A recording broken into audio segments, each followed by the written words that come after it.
कल अपन ने दोस्तों ध्यान रखना, लास्ट अपन ने आनुवांशिकता पढ़ी थी, जेनेटिक्स पढ़ा। अब अपन शुरू कर रहे हैं फिजिक्स। क्या शुरू कर रहे हैं? फिजिक्स। और फिजिक्स के अंतर्गत पहले अपन टॉपिक ले रहे हैं क्या? लाइट यानी प्रकाश। पहले अपन थोड़ी सी इसकी एक रूपरेखा जान लेते हैं।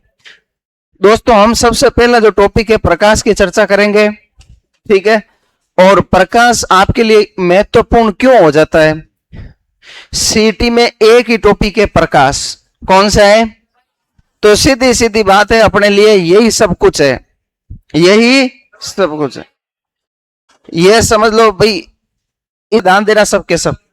हम आते हैं टॉपिक पर, प्रकाश पर। तो प्रकाश की अपन पढ़ेंगे चाल। आवाज नहीं भाई, 2 मिनट इधर देखना। प्रकाश की क्या पढ़ेंगे? चाल। प्रकाश का अपन पढ़ेंगे रंग। प्रकाश की पढ़ेंगे घटनाएं। क्या पढ़ेंगे? प्रकाश का एक गुण होता है वर्ण विक्षेपण। क्या पढ़ेंगे? वर्ण विक्षेपण का एक उदाहरण होता है इंद्रधनुष। क्या होता है भाई? इंद्रधनुष बनता है ना अभी, ठीक है। और फिर अपन पढ़ेंगे, ध्यान रखना, एक दृष्टि दोष। क्या पढ़ेंगे? दृष्टि दोष, समझ गए ना, आंखों संबंधित दोष। अब इधर, अब बातें बिल्कुल बंद कर देना, लापरवाही बिल्कुल नहीं चलेगी। मेरा काम पढ़ाने का, आपका काम पढ़ने का, इसलिए ईमानदारी से ध्यान देना। मैं भी ईमानदारी से पढ़ाऊंगा। मैं इतना कह रहा हूं 100 का 150% दूंगा आपको। लेकिन वही है कि आप अगर 50 भी नहीं दे पाए ना, तो ये चीजें पल्ले नहीं पड़ेगी, चाहे मैं कितना ही अच्छा पढ़ा लूं। समझ गए ना? इसलिए ध्यान देना। फिजिक्स से थोड़ी सी कठिन होती है दोस्तों, फिजिक्स, है ना। अब सुनो, सबसे पहले अपन क्या पढ़ेंगे भाई? चाल। प्रकाश की चाल बताऊंगा। प्रकाश सबसे अधिक गति किस में करता है, फिर किस में करता है, फिर किस में करता है ना। निर्वात में मान लो सबसे अधिक गति की, फिर वायु में की, फिर गैस में की, है ना। सॉरी, वायु गैस तो एक ही होगी। फिर द्रव्य में की, और फिर किस में की? ठोस में।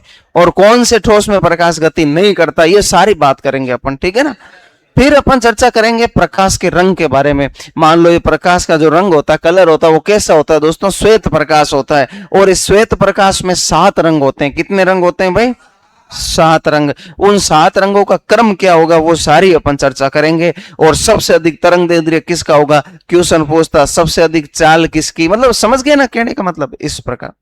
फिर अपन चर्चा करेंगे प्रकाश की घटनाएं। प्रकाश की घटनाओं में अपन पढ़ेंगे दोस्तों प्रकाश का एक परावर्तन। क्या पढ़ेंगे भाई? परावर्तन, ठीक है। अभी अभी सुनते जाना है ना केवल।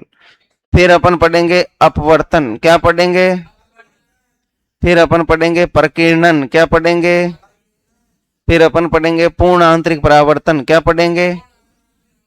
तो बताओ, इंग्लिश में बोलते हैं टोटल इंटरनल, ठीक है। पूर्ण आंतरिक परावर्तन, रिफ्लेक्शन, ठीक है ना, ध्यान रखना। अब सुनो भाई, कितने हो गए? 4। ये अपन घटनाएं पढ़ेंगे, परावर्तन पढ़ेंगे, अपवर्तन पढ़ेंगे, प्रकीर्णन पढ़ेंगे, और पूर्ण आंतरिक, ठीक है। ये चीज ध्यान रखना। अब थोड़ा सा सुनते जाना, केवल साइलेंटली बोलना मत आप लोग। 1 मिनट सुनना है ना। देखो भाई, सबसे पहले अपन चाल पढ़े, फिर रंग पढ़े, फिर घटनाएं पढ़े, और फिर अपन पढ़ेंगे गुण वर्ण विक्षेपण। कौन सा पढ़ेंगे? वर्ण विक्षेपण में क्या होता है वो अपन सारी चर्चा करेंगे दोस्तों। इंद्रधनुष कैसे बनता, आप जो इंद्रधनुष देखते हो ना, वो इंद्रधनुष कैसे बनता वो भी बताऊंगा। और एक व्यक्ति, एक बार क्वेश्चन पूछा था सीटी में कि एक व्यक्ति इंद्रधनुष देख रहा है, तो सूर्य उसके किस दिशा की ओर है, या सूर्य उस व्यक्ति के किस ओर है? ये 2 क्वेश्चन पूछे थे। एक तो दिशा पूछ लिया, और एक क्या पूछ लिया? देखो, व्यक्ति इंद्रधनुष देख रहा है तो सूर्य किस ओर है, एक तो ये क्वेश्चन पूछा। एक पूछा कि इंद्रधनुष सुबह के समय इंद्रधनुष बन रहा है, तो सूर्य किस ओर होगा, या सुबह के समय इंद्रधनुष किस ओर बनेगा। मतलब कहने का मतलब कुछ भी पूछ सकता है वो आपसे। अब ये क्वेश्चन कैसा आएगा, कैसा नहीं आएगा, वो सारी चर्चा अपन करेंगे। फिर अपन पढ़ेंगे दृष्टि दोष, निकट दृष्टि, दूर दृष्टि, समझ गए ना। तो ये सारे दृष्टि दोष अपन पढ़ेंगे। किस में पढ़ेंगे भाई? प्रकाश। अब ध्यान देना भाई, प्रकाश के बारे में मुख्य बात आते हैं, कुछ बात करते हैं प्रकाश के बारे में। दोस्तों 2 तरंग होती है। एक तरंग होती है ए यांत्रिक तरंग। कौन सी होती है? ए यांत्रिक तरंग। और एक तरंग होती है यांत्रिक तरंग। यांत्रिक तरंग। दोस्तों अयांत्रिक तरंग वे होती है जिसको माध्यम की आवश्यकता नहीं होती, माध्यम की आवश्यकता। ये दोस्तों जब तरंगे गति करती है तो इनको वायुमंडलीय कण नहीं चाहिए, माध्यम के कण नहीं चाहिए। हमारे इस प्रकृति में, पृथ्वी में देखना, छोटे छोटे मिट्टी के कण होते हैं जो हमें ऐसे नहीं दिख रहे अभी, लेकिन मैं आपने जीवन में देखा है उनको, ऐसी बात नहीं। कैसे देखा? अगर पूरे रूम में अंधेरा है दोस्तों और एक छोटी सी प्रकाश की किरण आ रही है तो उसमें आपको छोटे छोटे से कण दिखे और आप सोचते हो मैं इसको बंद कर दूं ताकि ये कण अंदर नहीं आएंगे। तो अगर ऐसा संभव नहीं है, क्यों? क्योंकि वो माध्यम के कण है, वो रहेंगे, वो पूरे पृथ्वी पर है। लेकिन दोस्तों ये निर्वात में ऐसे नहीं होते। सुनना, थोड़ा सा समझना हो। निर्वात होता ना, जैसे मान लो ये सूर्य है, ठीक है, और ये पृथ्वी है, बीच में निर्वात है, यहां पर ये माध्यम के कण नहीं होते हैं दोस्तों। दोस्तों यांत्रिक तरंगें वे होती है जिनको माध्यम की आवश्यकता होती है, मतलब इनको कण चाहिए। ये जैसे कण से टकराएगा ध्वनि उत्पन्न करेगा, इस कण से टकराएगा ध्वनि उत्पन्न करेगा, आगे से आगे गति करता रहेगा। मतलब यांत्रिक तरंगे वे होती है जिनको माध्यम के कणों की आवश्यकता होती है, और ये यांत्रिक तरंगे वे होती है जिनको माध्यम की कणों की आवश्यकता। अब बताओ प्रकाश कौन सी तरंग है? बताओ बताओ कौन सी है? ए यांत्रिक तरंग। कौन सी? और यांत्रिक कौन होती है? ध्वनि। कौन होती है दोस्तों? ध्वनि को संचरण के लिए माध्यम की आवश्यकता। अगर यहां माध्यम नहीं होता ना तो अभी मैं बोलता आपको सुनाई नहीं देता। अंतरिक्ष में अपन ऐसे ही चले गए तो मैं अंतरिक्ष में कुछ भी बोल रहा हूं आपको सुनाई नहीं देगा, चाहे कितना ही जोर से चिल्ला लो। क्यों? क्योंकि वहां पर माध्यम के कण। तो आप लोग बोलोगे अंतरिक्ष में क्या यार केवल होठ ही हिला रहे हो, बोलो तो सही कुछ, है ना? क्यों? क्योंकि वहां पर माध्यम के कण नहीं है। यहां जैसे ही मैं बोलता हूं माध्यम के कण कंपन, जो ध्वनि होती कंपन करते आगे जाती, गति करती जाती है और लास्ट तक आवाज चली गई। लेकिन प्रकाश को जरूरत नहीं है। प्रकाश देखो सूर्य से सीधा आ रहा है पृथ्वी पर, ठीक है, ये चीज ध्यान रखना। दूसरी चीज प्रकाश के बारे में बताता हूं। प्रकाश तरंग अनुप्रस्थ होती है। कैसी होती है दोस्तों? प्रकाश तरंग कैसी होती है? थोड़ा सा सुन लेना हो। अनुप्रस्थ और अनुदैर्ध्य। अनुदैर्ध्य। प्रकाश तरंग कैसी होती है? अनुप्रस्थ। और अनुदैर्ध्य कौन होती है? ध्वनि। कौन होती है? सुन लेना, थोड़ा सा समझ लेना, ध्यान दे लेना हो। अब आप कहोगे सर ध्वनि तो अपने चैप्टर में नहीं है, फिर भी अपन पढ़ रहे हैं। तो दोस्तों जब तरंग का नाम आ गया ना तो दोनों तरंग चर्चा कर लेते हैं अपन, समझ गए ना? अब सुन लेना, प्रकाश होता है वो कैसे गति करता है दोस्तों, ध्यान देना। जैसे ये माध्यम के कण है, ये माध्यम के कण है, ठीक है, ये तरंग लंबवत गति करेगी माध्यम के। कैसे करेगी? जबकि ध्वनि होती है, ये तरंग है तो माध्यम के कण इसके अनुदिश गति करेंगे। माध्यम के कण, देखो सुन लो, वापस समझ लेना हो। देखो मैं बता रहा हूं, 2 मिनट समझ लेना, समझ में आ जाएगा, टेंशन फिर रहे हो। ये मान लो तरंग है, ये क्या है? ये कौन है बताओ? तरंग है ना, ध्यान रखना, वेव इंग्लिश में बोलते हैं ना। अब जब ये माध्यम के कण है ना, माध्यम के कण तरंग के कैसे गति करेंगे? अब ऐसा तो चित्र बनाया होता है, हकीकत ऐसा थोड़ी है, हकीकत ऐसा नहीं होता है। हकीकत कैसा होता है सुनना। ये माध्यम के कण है, ये ऊपर नीचे ऐसे गति करते हैं। कैसे करते हैं? ये ऊपर नीचे गति करते हुए आगे बढ़ते हैं, ऊपर नीचे गति करते हुए। और ये कैसे करते हैं? ये अनुदिश, ये माध्यम, ये तरंग है, ये क्या है बताओ? ये ऐसे गति करेगा इसके साथ, थोड़ा आगे गया, हल्का सा वापस पीछे भी आ सकता है, आगे गया पीछे, आगे गया पीछे, मतलब अनुदिश इसके साथ साथ गति करेगा। जो माध्यम, देखो सुनो, ये तरंग है और माध्यम के कण साथ साथ गति कर रहे हैं तो कैसे हैं? अनुदिश। और लंबवत गति कर रहे हैं तो अनुप्र। आया समझ में? तो ये तरंग और ये माध्यम के कण ऐसे गति कर रहे हैं ना, ध्यान रखना। तो बताओ प्रकाश तरंग कैसी होती है? अनुप्रस्थ। और ध्वनि तरंग अनुदैर्ध्य। ये भी एक क्वेश्चन बन गया। तो कितने क्वेश्चन क्लियर हो गए? 2। अब सुनना, बात करते हैं प्रकाश की अपन चाल की। प्रकाश की दोस्तों ध्यान देना, प्रकाश की जो चाल होती है, प्रकाश की चाल, देखो थोड़ा सा ध्यान देना दोस्तों, बातें बिल्कुल मत करना, मैं अच्छे से समझा रहा हूं, एक एक पॉइंट समझा रहा हूं आपको, आपको समस्या नहीं होगी कोई तरह की, लेकिन वो ये पॉइंट याद आपको करने पड़ेंगे। समझाऊंगा मैं, समझ में नहीं आया तो ठीक है, सुन लेना। प्रकाश की चाल अपवर्तनांक के व्युत्क्रमानुपाती होती है। अपवर्तनांक के, अभी एक बात पता चल गई आपको, क्या बात पता चली बताओ? प्रकाश की चाल अपवर्तनांक के व्युत्क्रमानुपाती होती है। अब आपको ये नहीं पता अपवर्तनांक क्या होता, पता नहीं है आपको, ठीक है ना, मैं बताऊंगा, आप टेंशन मत लेना। लेकिन अब सुनो, प्रकाश की चाल किसके व्युत्क्रमानुपाती होती है? या मैं कह सकता हूं प्रकाश की चाल के दो, प्रकाश का वेग के दो, किसके व्युत्क्रमानुपाती होता है? किसके व्युत्क्रमानुपाती होता है भाई? व्युत्क्रमानुपाती है ना, व्युत्क्रमानुपाती। व्युत्क्रमानुपाती क्या होता है दोस्तों? व्युत्क्रमानुपाती होता है विपरीत। व्युत्क्रमानुपाती क्या होता है? मतलब अपवर्तनांक बढ़ेगा तो प्रकाश की चाल घटेगी। सुन लेना, मैं क्वेश्चन पूछूंगा आपसे हो, अगर अपवर्तनांक घटेगा तो प्रकाश की चाल, यहां तक समझ में आया? कोई प्रॉब्लम? अब सुन लेना, अपवर्तनांक को दर्शाते हैं म्यू से। अपवर्तनांक को किससे दर्शाते हैं भाई? म्यू से। अभी आप टेंशन मत लो, अपवर्तनांक क्या है, अपवर्तनांक मैं समझाऊंगा। अभी तो आप इतनी दो बात तो पता चल गई ना कि प्रकाश के चाल या वेग के व्युत्क्रमानुपाती होता है कौन? यानी अपवर्तनांक बढ़ेगा तो प्रकाश की चाल, और प्रकाश अपवर्तनांक घटेगा तो प्रकाश की चाल।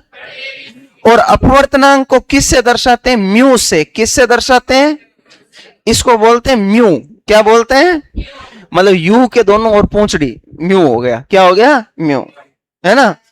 अब सुनो, हाँ अब ध्यान दो दोस्तों, एक माध्यम होता है सघन माध्यम। कौन सा माध्यम? सघन माध्यम। और एक माध्यम होता है विरल माध्यम। कौन सा? अब आप कहोगे सर हमें तो यही नहीं पता सघन और विरल क्या होता है, तो सुन लेना, पानी होता है, कांच है, ये होता है सघन। कैसा होता है? और दोस्तों जो हवा है वो कैसा है? विरल। कैसा है? तो बताओ, पानी और कांच कैसा है और हवा कैसी है? आया समझ में? क्लियर? दोस्तों सघन माध्यम का अपवर्तनांक ज्यादा होता है। अपवर्तनांक क्या होता है? और विरल माध्यम का अपवर्तनांक कम होता है। विरल माध्यम का अपवर्तनांक कम होता है। तो आपसे पूछ ले, किस माध्यम का अपवर्तनांक ज्यादा होता है? सघन माध्यम का। और किस माध्यम का अपवर्तनांक कम होता है? दोस्तों ध्यान देना सबके सब। अब इतनी बात पता चली नहीं चली? एक क्वेश्चन पूछ लूं, ठीक है, बताना आंसर। ये क्या है बताओ? म्यू यानी अपवर्तनांक। एक अपवर्तनांक का मान है 1.9। कितना है? आप कहोगे सर आगे कुछ नहीं लगाया क्या? मीटर किलोमीटर कुछ भी नहीं होता। अपवर्तनांक मात्रक हीन राशि होती है। अपवर्तनांक का कोई मात्रक, अच्छा एक म्यू1 है कितना? 1.9। और एक म्यू2 है भाई। म्यू1 म्यू2 क्यों लिया? क्योंकि दो लिख रहा हूं ना। 1.3। एक का वेग है v1, एक का वेग है v2, यानी एक का प्रकाश का वेग v1 और प्रकाश का वेग v2। ये क्वेश्चन है आपके लिए, बताओ किसका प्रकाश का वेग अधिक होगा? v2 का या v1 का? सबका आंसर v2। क्यों? क्यों? बहुत बढ़िया, क्योंकि इसका अपवर्तनांक कम है, और जिसका अपवर्तनांक कम होता है उसका वेग प्रकाश का। आया नहीं आया समझ में? ठीक है, क्लियर? ये चीज सुन लो वापस, याद आया ना? जिसका अपवर्तनांक अधिक, प्रकाश की चाल या वेग कम। और यही तो क्वेश्चन मैंने पूछा है, किसका अपवर्तनांक ज्यादा है? इसका, तो इसकी वेग क्या हो जाएगा? कम। और इसका अपवर्तनांक कम है तो इसका वेग क्या हो जाएगा? आया समझ में? क्लियर? ये चीज ध्यान। एक क्वेश्चन और पूछ लो इसमें, ऐसा ही क्वेश्चन है, ठीक है, जिनको आ रहा है। अब देखो सुनो इधर, म्यू1, म्यू2 और म्यू3, 2.2, 1.3, 1.9, वेग v1, V2 V3, बताओ भाई वेग किसका अधिक होगा? प्रकाश का वेग किस में अधिक होगा? V2 का सबसे अधिक, फिर V3, फिर V1, सबसे कम किसका? V1। आया समझ में? कितना इजी, इजी है या नहीं है? ठीक है, चलो इजी है तो बहुत बढ़िया बात है भाई। अब सुनो, अरे आवाज नहीं, आवाज नहीं, आवाज नहीं करोगे ना मैं उतना ही अच्छा समझा दूंगा आपको। चीज ऐसी नहीं है समझ में नहीं आएगी, सब चीज समझ में आएगी, लेकिन दोस्तों ध्यान दोगे तब। ऐसे नहीं आती, ऐसे आती तो फिर आप किताबों से पढ़ लेते। अब सुनना, अपवर्तनांक को किससे दर्शाते हैं? म्यू से। किससे दर्शाते हैं? म्यू बराबर सी अपॉन वी होता है, सी अपॉन, देखो फॉर्मूले भी याद कर लेना हो साथ साथ में। तो म्यू बराबर क्या हो गया? अब आप कहोगे सर हमारे तो पल्ले नहीं पड़ा ये सी क्या था, तो कोई टेंशन नहीं, मैं बता देता हूं। म्यू क्या है बताओ? माध्यम का अपवर्तनांक, ऐसे लिख दूं अच्छा लगेगा है ना? माध्यम का, माध्यम का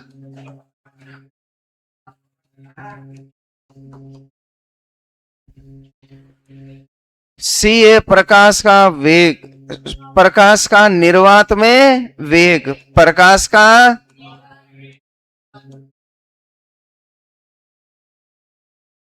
हाँ सी कितना होता है भाई? बहुत बढ़िया, 3 × 10⁸ मीटर प्रति सेकंड, मीटर प्रति। ये मान सीटी में हर एग्जाम में पूछा गया, लगभग हर बार जितने एग्जाम हुए ना उनमें ये क्वेश्चन आया, देख लो कोई ना कोई पारी में आ गया। तो इसका मतलब कितना महत्वपूर्ण ये क्वेश्चन होगा, समझ गए ना? तो कितना होता है? 3 × 10⁸ मीटर प्रति सेकंड। अब सुन लेना थोड़ा सा साइलेंटली हो, प्रकाश निर्वात में कितने स्पीड से भागता है? तो 3 × 10⁸ मीटर प्रति सेकंड। अगर मैं इसको कन्वर्ट करूं तो प्रकाश 1 सेकंड में 3 लाख किलोमीटर भागेगा। कितना? 3 लाख किलोमीटर 1 सेकंड में। अब बताओ ऐसी कोई गाड़ी बनी है क्या जो 1 सेकंड में 3 लाख किलोमीटर चली जाए? नहीं, एक्सीडेंट नहीं, चलो रोड उसके लिए अलग ही कर दें, तो भी ऐसी गाड़ी नहीं है या नहीं? रॉकेट भेजते हो, रॉकेट 11.2 किलोमीटर प्रति सेकंड से ज्यादा होता है ना? उसे बोलते हैं प्लाइन वेग। समझ गए ना कहने का मतलब? तो देख लो प्रकाश कितने स्पीड से भाग रहा है निर्वात में, अब आप खुद समझ सकते हो, ठीक है? और v क्या है? माध्य, प्रकाश का माध्यम में वेग, प्रकाश का माध्यम में वेग, माध्यम में वेग। अब दोस्तों अपन एक थोड़ा सा जान लेते हैं कुछ अपवर्तनांक। देखो इधर सुन लो, 2 मिनट सुन लो, मैं कुछ महत्वपूर्ण अपवर्तनांक के मान लिखा रहा हूं, ठीक है? कुछ महत्वपूर्ण अपवर्तनांक के मान लिखा रहा हूं, उसके बाद कुछ मान और लिखाऊंगा, वो एक क्वेश्चन में लिखवा दूंगा, ताकि एक प्रैक्टिस भी हो जाएगी और वो मान रटने भी आपको है, याद करने, रटने के अलावा कोई ऑप्शन नहीं है इसमें। अब सुनो, अपवर्तनांक म्यू बराबर क्या है भाई? सी अपॉन, सी कौन है? अच्छा ये मान आपको पता है ना कितना है? 3 × 10⁻, मीटर प्रति। ये याद कर लेना, ये फिक्स रहेगा, कोई भी क्वेश्चन पूछेगा ना ये फिक्स रहेगा। और म्यू कौन है? अपवर्तनांक, तो आपको क्वेश्चन में दिया हुआ होगा, टेंशन मत करना। और वी कौन है? प्रकाश का माध्यम में वेग। अभी देखते हैं अपन एक क्वेश्चन। अब सुनो, मैं आपको कुछ अपवर्तनांक के मान लिख रहा हूं,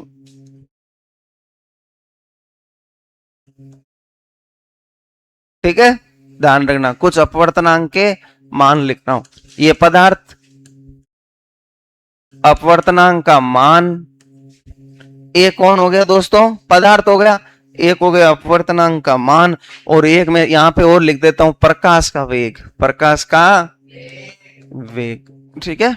चलो सबसे पहले अपन बात कर लेते हैं दोस्तों निर्वात की। किसकी बात कर लें? निर्वात में ध्यान रखना जो अपवर्तनांक का मान कितना होता है? 1। कितना होता है भाई?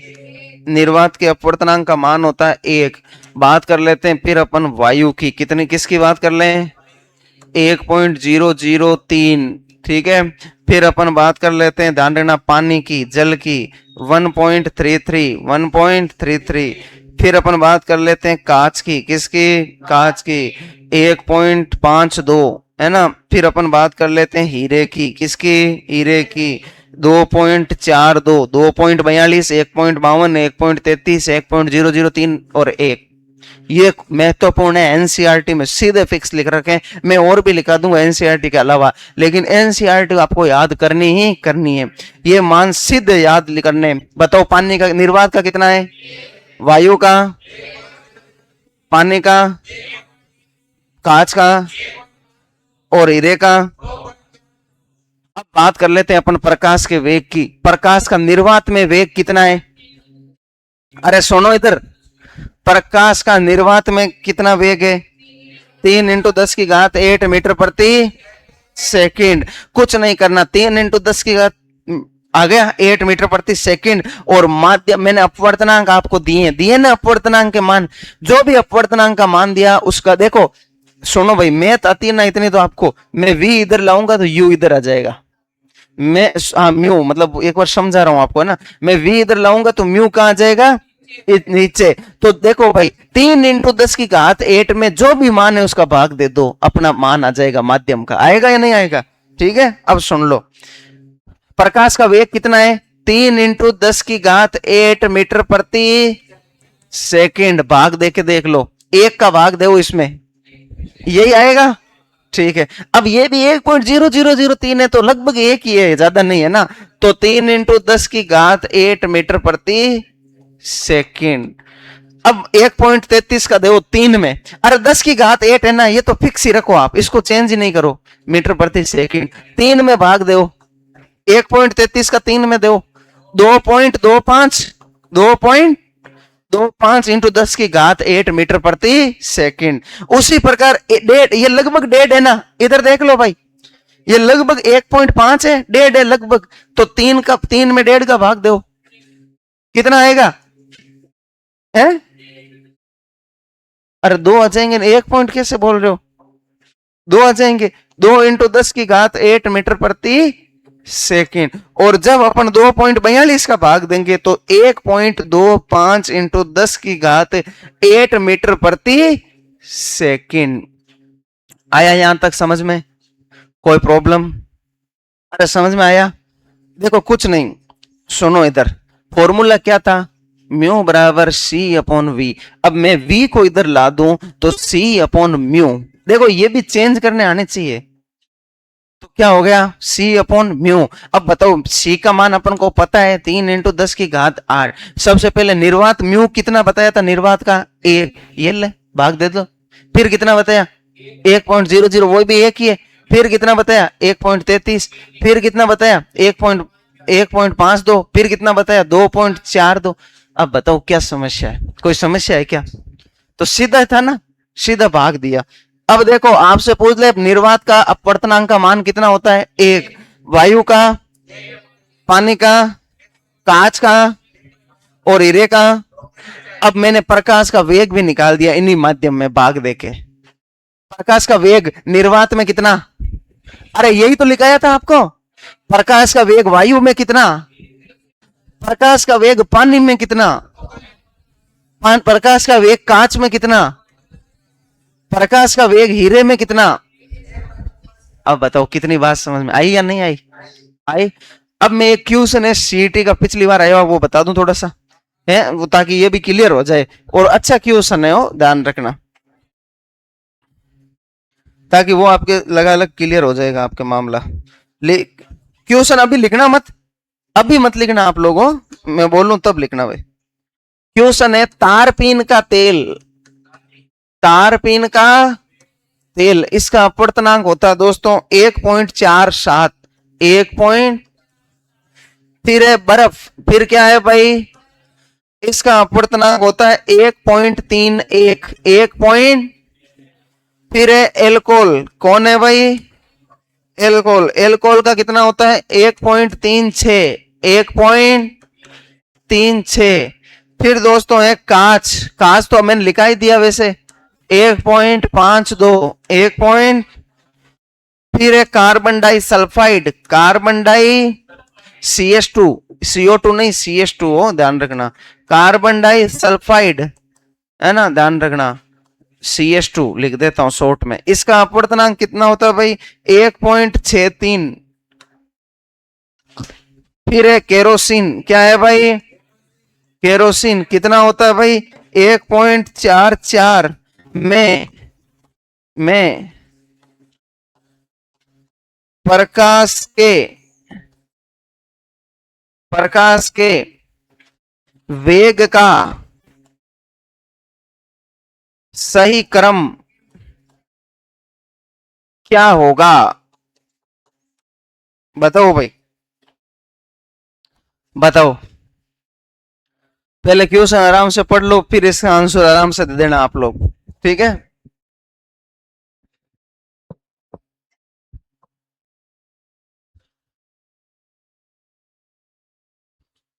अरे मैंने बताया नहीं, सघन अपवर्तनांक याद है ना? जिसका अपवर्तनांक का मान ज्यादा होगा वहां पर प्रकाश का वेग कम हो जाएगा। तो सबसे ज्यादा प्रकाश का वेग किसका है या नहीं? अरे है या नहीं? है ना? तो बताओ आंसर क्या होगा? सबसे देखो, प्रकाश के वेग का सही क्रम, तो सबसे कम प्रकाश का वेग किसका होता है बताओ? अरे कार्बन डाई सबसे अधिक, सॉरी, सुनो इधर 2 मिनट, इधर देख लेना, 2 मिनट इधर। सबसे अधिक किसका अपवर्तनांक है बताओ? अरे कार्बन डाई सल्फाइड से ज्यादा किसी का है क्या? तो इसका प्रकाश का वेग क्या हो जाएगा? कम। क्या हो जाएगा? कम, कार्बन डाई सल्फाइड। फिर बताओ किसका ज्यादा है? कांच का कितना है भाई? तो ये लो, फिर कांच। और फिर बताओ, फिर किसका है? तारपीन का तेल कितना है? हाँ तो बिल्कुल तारपीन का तेल होगा, ये लो, तारपीन का तेल, तारपीन का तेल। फिर बताओ भाई, वहां से लिख रहा हूं, कंटिन्यू ना। 1 मिनट रुक जाना हो। केरोसिन कहां पर है भाई? ठीक है, केरोसिन। फिर येलो एल्कोहल। और सबसे लास्ट में कौन है भाई? बर्फ। यानी सबसे अधिक प्रकाश का वेग किस में होगा? फिर एल्कोहल में। फिर और सबसे कम प्रकाश का वेग किस में होगा? अब बताओ, ऐसा क्वेश्चन कर सकते हो ना आप? दिमाग लगाते तो आराम से होता। यही चीज समझा के यही क्वेश्चन मैंने पूछा, ज्यादा आपसे कुछ पूछा नहीं। आया समझ में? यहां तक कोई प्रॉब्लम किसी को? सबको समझ में आ गया? ये आंसर समझ में आ गया भाई? ये क्वेश्चन, जिसका अपवर्तनांक अधिक है उसमें प्रकाश का वेग। और आप कहोगे सर ये बात आपने कहां बताई? तो दोस्तों ये बात मैंने यहां पर बताई, बताई थी ना, बीचे नहीं, यहां पर है ना, ठीक है। चलो पहले ये लिखो, फर्स्ट पेज पर ये लिखो। हाँ, अपन प्रकाश में क्या क्या पढ़ेंगे वो लिख लो पहले आप, है ना?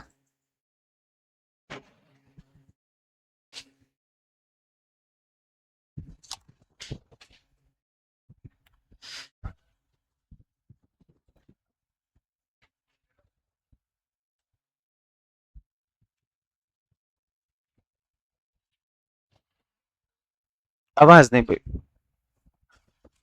आराम से।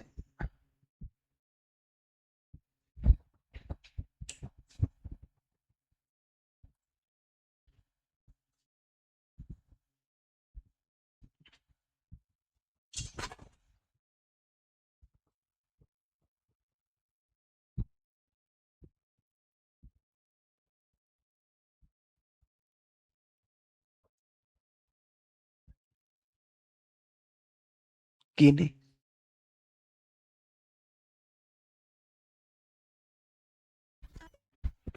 बटन चालू को नहीं हो।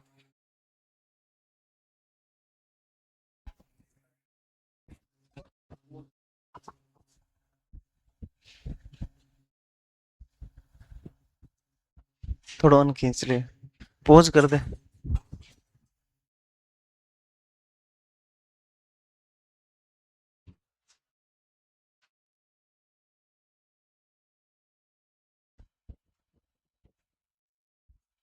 ठीक है, अब ध्यान रखना सीटी भी आसान नहीं रहा है, इसलिए मैं उस भाई आलोक राज ने धमकी दी है कि पास करके बता देना, तो मैं उस लेवल से ही आपको क्वेश्चन सोल्व करवा रहा हूँ, ठीक है ना, ताकि आप हर लेवल तैयार रहो।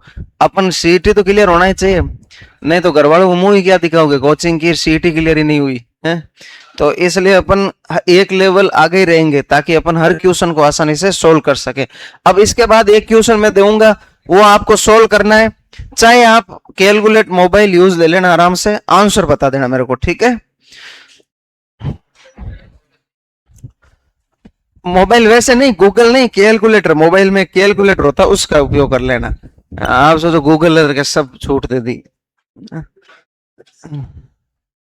कल वो देखा ना अडमान बेनीवाल वाली, वो चूरू तालचंद, तो वो बेचारा सही कह रहा था, आजकल मैं उसको क्या पता कि मास्टर क्या भुगत रहे हैं, उसके तो एक दिन का था, हम यहाँ पर 365 दिन माथा पोड़ी करते हैं ऐसे छोरों, है या नहीं। तो आप सोचो कि आदमी कितना जन्ना जाता है, जब हम पूरे दिन पढ़ाते ना 6-6 घंटे, तो ऐसे आपके जैसे कितनी क्लास से होती है, और वो ऐसे बातें करें तो आप सोचो कैसा लगता उस इंसान को। वो तो भाषण दे रहा था, उसको समझाना थोड़ी था, हमें तो समझाना होता है, आपके खोपड़ी में डालना होता है 1.36, 1.33, 1.52, उसको समझाना थोड़ी था, है या नहीं। तो इसलिए सभ्य बनो, समाज किस दिशा में जा रहा है आपको पता ही नहीं है। और सबसे खराब है शिक्षा नीति में एक रूल आ गया कि छोरों को हाथ भी मत लगाना, हाथ लगा दिया तो अगले दिन जेल हो, ठीक है ना, वो गलत बन गया। उससे बच्चे इतने स्वतंत्र हो गए, वो डरते ही नहीं मास्टर से, क्या कर लेंगे, है ना, है या नहीं। चलो अब सुनो, यहां तक लिख लिया क्या। चलो हाँ, होता होता कुछ नहीं है, कोई के मारने से कुछ। पहले गांव में बेनते जानो ना, बेनते कूटता, पापा ने दादा ने पूछो, और श्याम रहा सोता नहीं, जब सीधा और कौन सोता, क्यों, क्योंकि सीधा सोता है दर्द हुई, और दर्द होता है घर पूछ लिया, आज तार मोर किया तू कर मोर ऊंचो करी, कि आज तो मास्टर बेनते मिली, के 2 बेनते खुद और लाता, पर और मेलता कि मास्टर तो थार गलती जन थारा गड़े डोला जनी दिन कूट्यो, पर पाचा और बचेड़ता घराला। यार छोरा रहता एकदम पक्का उड़ा मजबूत, अब वाला छोरा रहे कौन किडनी फेल होगी मारे था ना, समझ गए। तो आज तक कूटने में कोई मरे कौन, ठीक है। चलो एक क्वेश्चन और है,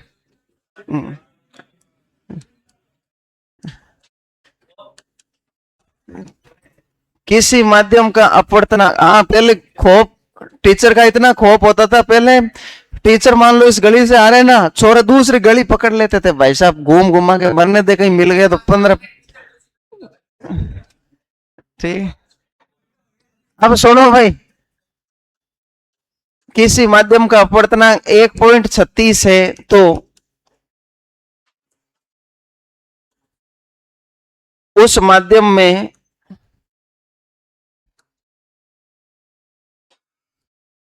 प्रकाश का वेग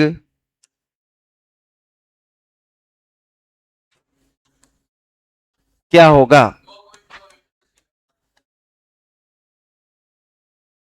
सुनो भाई, अपवर्तनांक कितना दिया है 1.36, यानी एल्कोहल की बात कर रहा है ये, 1.36 किसका अपवर्तनांक है, एल्कोहल।